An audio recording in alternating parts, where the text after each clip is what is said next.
Então, meninas, vamos aqui para a tradução, né, do capítulo 1 e do capítulo 2. Olha só, aqui tá falando no primeiro capítulo que Noemi vivia com seu marido em uma cidade e nessa cidade havia muita pobreza, muita miséria. Então, o que eles decidiram?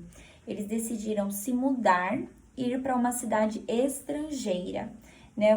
Uma cidade onde eles acreditavam que ali iria ter mais fartura, mais felicidade, mais alegria, um novo estilo de vida. Então, o que eles fizeram? Eles se afastaram dos seus parentes, das pessoas conhecidas, dos amigos, porque, tipo assim, não olhou pra trás e foi embora, né? Quiseram ir embora achando que assim eles teriam uma vida muito melhor. Então, assim, eles quiseram abandonar a miséria, achando que ia conseguir uma fartura em outro lugar. E assim, na vida de Ruth, mostra que ela passou muita fome, muita dificuldade, aconteceu de tudo de ruim na vida dela.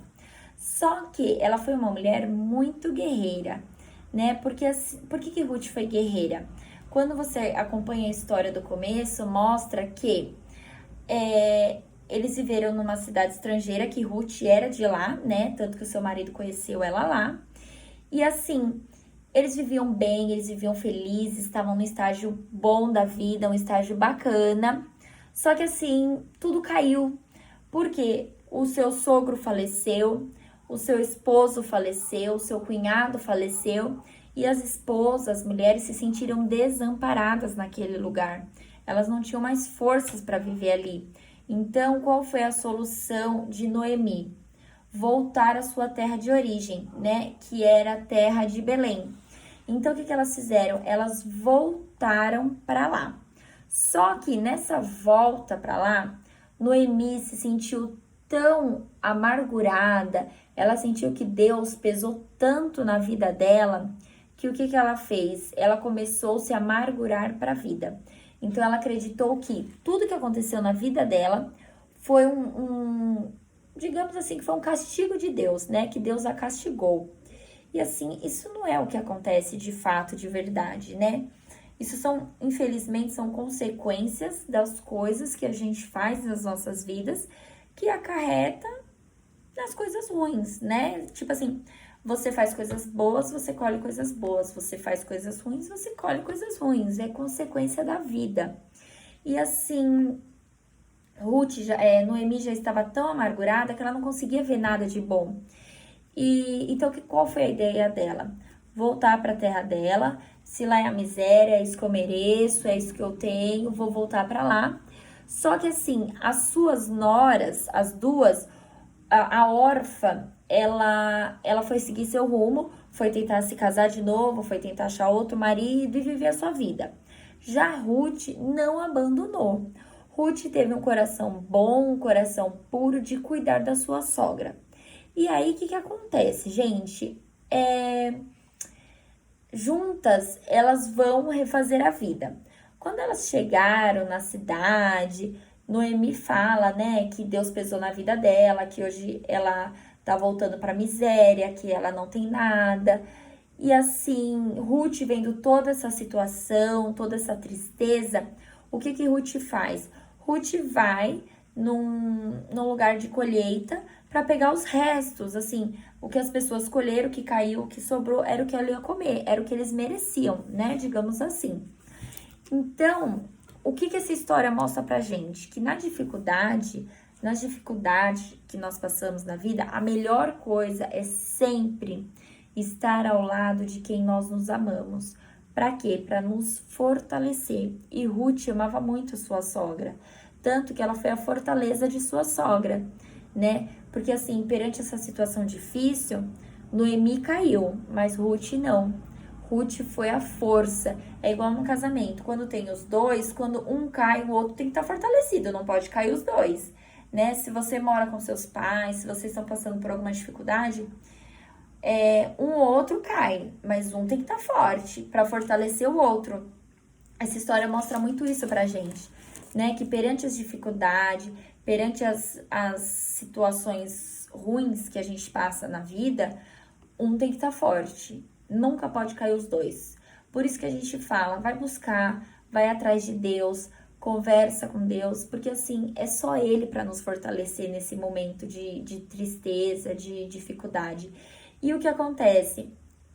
Ruth foi buscar a comida, foi atrás, e Boaz, com um coração muito bom, e assim, olha que legal essa parte da história. Ele mostra que Ruth fez o bem. Qual foi o bem dela? Foi cuidar da sua sogra e não desamparar, né? Porque era uma mulher de idade, uma senhora, como que eu vou abandonar ela? Ela não vai ter condições. Sozinha, ela não vai viver, então eu vou cuidar dela. Então, quer dizer, Ruth abriu mão da sua felicidade, da sua vida, porque ela era uma mulher nova, bonita, ela podia refazer de novo a sua vida, mas ela não pensou nela. Ela pensou na sua sogra. E Deus é tão bom, é tão generoso, que o que aconteceu? Bondade de Ruth voltou para Ruth. E Boaz, quando viu essa moça buscando restos de comida e o propósito disso, o porquê que ela fez isso, Boaz também teve um coração bom. Boaz foi o resgatador de Ruth. Boaz protegeu Ruth. Boaz fez com que os outros homens não tocassem em Ruth. E mal sabia ele, né? Mal sabia ele que assim a bondade dele ia voltar para ele. Ele fez isso de bom coração, sem pensar em nada. Mas mal ele sabia que Ruth seria a sua esposa, né? Que mais para frente a gente vai ver sobre isso.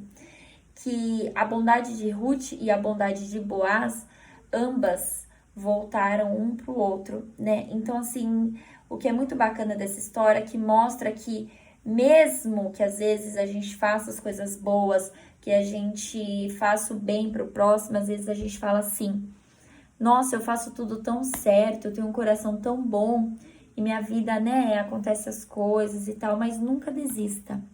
Nunca desista, porque pense assim, que lá em cima tem alguém que tá vendo tudo que você tá fazendo. Por isso que a gente não precisa mostrar nada pra ninguém. A gente não precisa mostrar o que a gente faz de bom para as pessoas, porque Deus conhece nosso coração. É o mais importante, na verdade, né? O mais importante é Deus conhecer o nosso coração, porque a gente vai colher o que a gente plantou. E assim, o único que conhece a nossa sementinha, que sabe o que a gente planta na terra, é Deus. Só Ele. Então, assim, por mais que você esteja passando por alguma situação difícil, talvez essa situação difícil seja para você aprender algo dela, né? Tire um aprendizado disso. Mas nunca, em momento algum, pense que Deus está te desamparando, que Deus está te pesando a mão, né? Não pense como Noemi. Pense sempre como Ruth, que apesar das situações difíceis, a gente tem que perseverar, a gente tem que continuar com o coração bom, porque todo coração bom colhe coisas boas, por mais que seja difícil. Veio uma coisa na minha cabeça agora, sei nem por que veio, mas veio. Às vezes a gente vê alguns casamentos, né, tipo assim, de marido que não trata bem a esposa. E às vezes isso é mais casamentos mais antigos, porque hoje em dia muitas mulheres não suportam. Mas assim, às vezes a gente vê a mulher ali fazendo tudo pro homem, cuidando de tudo, e ele é grosso, aqueles homens, né, que é estúpido com a mulher. Às vezes a gente olha para tudo isso e fala assim, nossa, coitada, passando por tudo isso. Só que assim, Deus conhece o coração da pessoa boa. Deus conhece o coração bom, puro, generoso, que não faz nada em troca. Então, assim, como se diz, faça a sua parte, que a parte de Deus Ele fará. Isso é certeza absoluta. Se tem uma coisa que Deus faz, é cumprir com o propósito dEle. Então, eu espero que hoje vocês tenham compreendido isso. Eu também entendi muito essa palavra, que assim, a gente precisa ter um coração bom, sem mostrar nada para ninguém, porque ninguém precisa ver nosso coração, ninguém precisa conhecer o nosso coração, o único que precisa conhecer é Deus. E assim, não desista, persevere, continue e entenda que das situações difíceis tem uma lição e Deus está aqui para nos ensinar, né? E que a gente continue sempre ao lado de pessoas boas, pessoas que nos amam, porque na hora da dificuldade é com essas pessoas que nós vamos nos reerguer. Então, a palavra de hoje é isso. Estou muito ansiosa para ler os outros capítulos, para entender o que aconteceu com a história de Ruth, né? O que foi que aconteceu na vida dela. E então, a palavra de hoje é isso. Fiquem com Deus, uma boa noite, uma noite abençoada para vocês, bom descanso e até amanhã.